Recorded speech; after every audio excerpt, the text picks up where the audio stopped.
चांदवडमधील आंदोलनादरम्यान शेतकरी आक्रमक आंदोलकांची पोलिसांकडून धरपकड. आमदार रोहित पवारही पोलिसांच्या ताब्यात. वाहनांच्या टायरची हवा काढण्याचा प्रयत्न.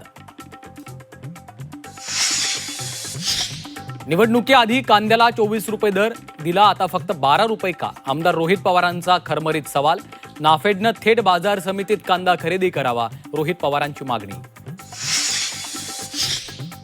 शेतमालाचे भाव उत्पादन खर्चावर ठरवले पाहिजेत. कांदा दराच्या मुद्द्यावर समाजसेवक अण्णा हजारे यांची प्रतिक्रिया. कृषी प्रधान देशात शेतकऱ्यांची अवस्था दुर्दैवी असल्याचं मत.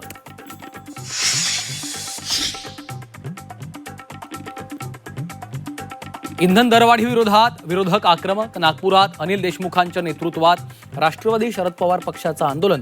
पुण्यात जिल्हाधिकारी कार्यालयासमोर काँग्रेसचं घोडा गाढव बैल घेऊन अनोखं आंदोलन. वाढलेलं तापमान आणि इंधन दरवाढीमुळे भाजीपाल्याला महागाईचे चटके. शेपू पालक जुडी 40 रुपयांना, फरसबीनं गाठला 200 रुपयांचा टप्पा. चांगला पाऊस पडेपर्यंत दर चढेच राहणार.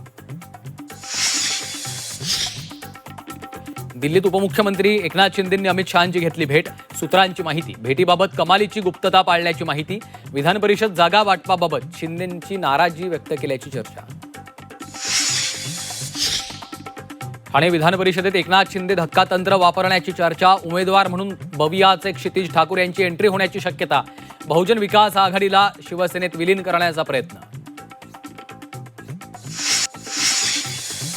महायुतीतील विधान परिषदेचा तिढा सुटणार. वर्षावर महायुतीच्या नेत्यांची पुन्हा बैठक. एकनाथ शिंदे, सुनेत्रा पवार बैठकीला उपस्थित राहणार. नीट पेपर फुटी प्रकरणी तिन्ही मनीषांच्या मालमत्तेची होणार चौकशी. पेपर फोडून मालमत्ता खरेदी केल्याचा संशय. सीबीआयकडनं तिघींच्या मालमत्तेची होणार चौकशी.